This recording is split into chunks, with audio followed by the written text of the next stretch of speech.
Hello, welcome to Flourish ICT Academy. This is cybersecurity training for beginners. I'm going to be taking you on series of training on cybersecurity. Today's lesson is the first lesson in the series. We are going to be laying the foundation and everything you need to know, before you continue your journey into the field of cybersecurity. We are going to dissect them right in this training today. So if you have any question whatsoever, do well to drop that in the comment section.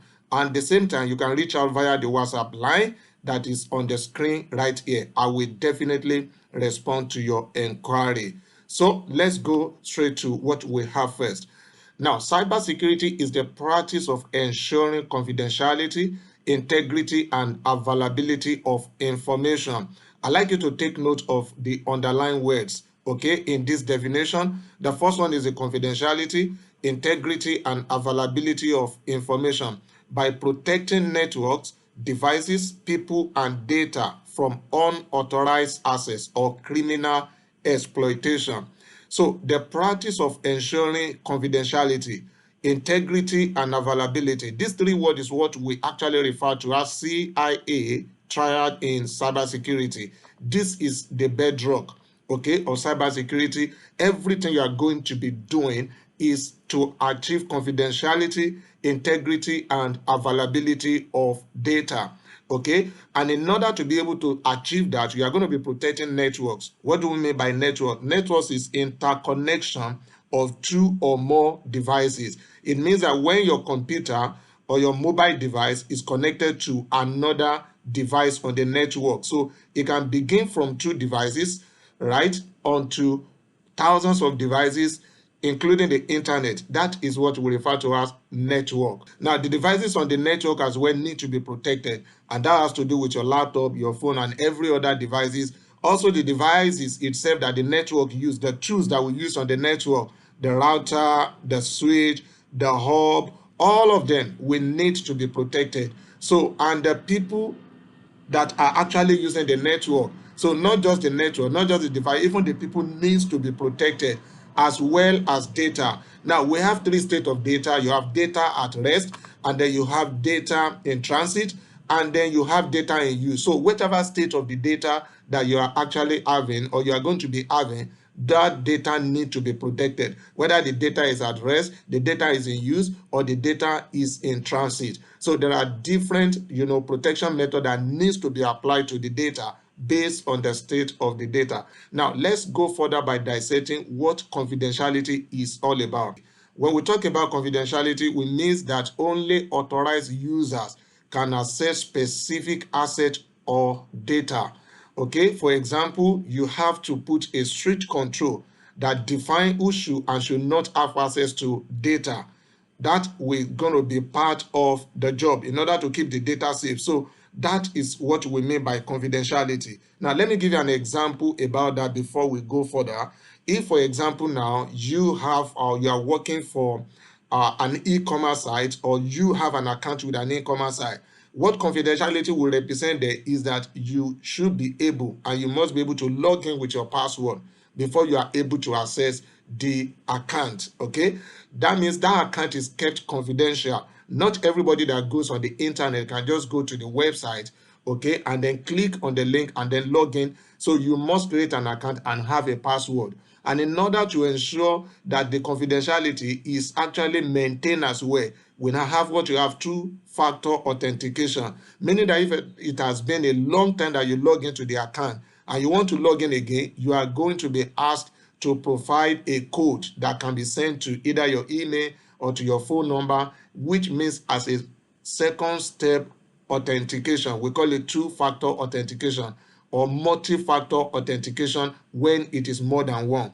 Okay, so in that case, or if you are logging in from an unfamiliar location, maybe you have been logging in a particular city and then you travel to another city entirely, the system is going to pick it up that this person that is logging in from a location that is not familiar with. So you might be required to provide another level of authentication. So that is actually what the confidentiality of the CIA triad is all about. Now, the next one is integrity. What do we mean by integrity? The integrity means that the data is correct, authentic, and reliable. Those three words are very key when it comes to integrity of the data. So the data is correct, that you are accessing is authentic and also reliable. So to maintain integrity, security professional can use a form of data protection like encryption to safeguard data from being tampered with. So we need to ensure that the data you are accessing is actually, the integrity of that data is still intact. For example, right now, let's say this is you and then trying to access something on this server. This is a server. We need to be sure that in between you and the server you are accessing, the data that is stored on the server has not been tampered with. There is no man in the middle, okay, that is trying, to tamper with that data or to modify it. So that is what we mean by integrity. And one of the ways that we achieve that in cybersecurity is through encryption. We're going to be doing another lesson entirely on cryptography. Okay, during that particular period, you are going to learn more about encryption and decryption and all the keys that we actually use in order to do that. So if you have not subscribed to this channel, I will encourage you to go ahead and subscribe so that when we get to that point, you'll be notified when I upload that lesson. And then the third, which is the A in the CIA triad, is availability. Availability means data is accessible to those who are authorized to access it. Availability also refers to the assurance that authorized user can access the system or application or the data when they need it. Whenever you need to access your maybe banking app, you need to access your patient data on the hospital website, the data is available for you to access it. Okay, so when you try to log in, for example, now maybe to your banking app, and at that moment you cannot log in, that bank is failing in his or her responsibility regarding availability of data at that moment. So when we talk about availability, we are talking about the system, the application, or the data is accessible whenever you need to access that particular application or data. Now, this includes ensuring that networks are up, okay, information can be retrieved quickly, and then the hardware and software are functioning properly. So security analysts need to work to ensure that those things are in place in order for the people to be able to access the data or the application whenever they need to. It also involves protecting against interruption to information or services. So you need to be working in order to ensure that there is business continuity, that the system is up, and then there is no attack on the system that can actually bring it down and make it not available to the people whenever they need to access it. For example, now an hospital patient's record, or a bank transaction data are types of information that need to be highly available. So that is where the CIA triad comes in. So everything you are going to be doing as a security analyst is to ensure confidentiality, integrity, and then the availability of information, of system, of network, of an application. An example of things that can actually cause availability breakdown, that could include if there is a cyber attack that overwhelms the system with traffic. We have example of DOS, denial of service, okay, or DDoS, distributed denial of service. These are different things that an attacker can take advantage of in order to bring the system down and make it not to be available. So your job is to defend the organization, to defend the system, to defend the network, to ensure that the CIA is actually in place. The confidentiality, integrity, and availability of information, they are all in place. So basically, that is what the job is going to be all about. Now, let's be specific more in what security teams actually do for an organization. So as a security analyst, your role is going to include protecting organization against external threat and internal threat. Like the example we have cited of what can bring down the system or network and make it not available, which is a DOS or DDoS attack, that could be from an external threat. So you are going to be protecting the organization you are going to be working for, even yourself, against what we term external threat and internal threat. So these are the two major categories of threat that we have. When we talk about external threat, is someone outside of the organization trying to gain access to private information. What about the internal threat? That comes from current or former employees, external vendors, or trusted partner. Okay, maybe they are not happy with the system, with the organization, they are no longer there. That could contribute to what we refer to as internal threat. Or it could be somebody within the organization who, unintentionally click on a phishing link, and that bring, an attacker into the system and able to cause damage to the system. So that is example of an internal threat. So your job is going to be protecting your organization, protecting yourself against external threat as well as internal threat. Now, let's look at some cybersecurity terminology. These are the terms that we are going to be, talking about as we proceed in this course. So let's break it down and look at some of those terminology. You can get used to them, and when you see them or you hear me talking about them, you know exactly what I'm talking about. The first one we are going to be talking about is compliance. Compliance is the process of adhering to internal, standard, and external regulation and enable organization to avoid fines and security breaches. So you are going to be working as well to ensure that your organization is in compliance with internal and external regulation. Then the second one is security framework. These are guidelines used for building plans to help mitigate risk and threat to data and privacy. I'd like you to take note of the word guidelines there. So these are guidelines used for building plans. So when you have the guideline, you can use it to build a plan for your organization against risk and threat to data and privacy. So there are so many frameworks that are out already there today, and the example of some framework that we have now is NIST CSF, which is National Institute of Standards and Technology Cybersecurity Framework. That is one of the framework that organization can go through it, you as a security analyst, and use the guideline in order to mitigate any risk and threat to data and privacy in your organization. Another example of framework that we have out there is actually GDPR, which is General Data Protection Regulation. So this GDPR as well, every company or every organization that deal with people's data will definitely comply or must comply with GDPR. Okay, regarding the data of the people they are storing on their server, they are storing on their system. So as a security analyst, you need to know what the guideline is all about and then ensure that your organization is in compliance with the regulatory authority or whatever guideline that is applicable to that industry. Okay, we have so many other guidelines. We have ISO 27001, PCI DSS for payment card industry. So these are the examples of security framework that we have. And then another term that you need to get used to is security posture. This is an organization's ability to manage its defense of critical assets and data and react to change.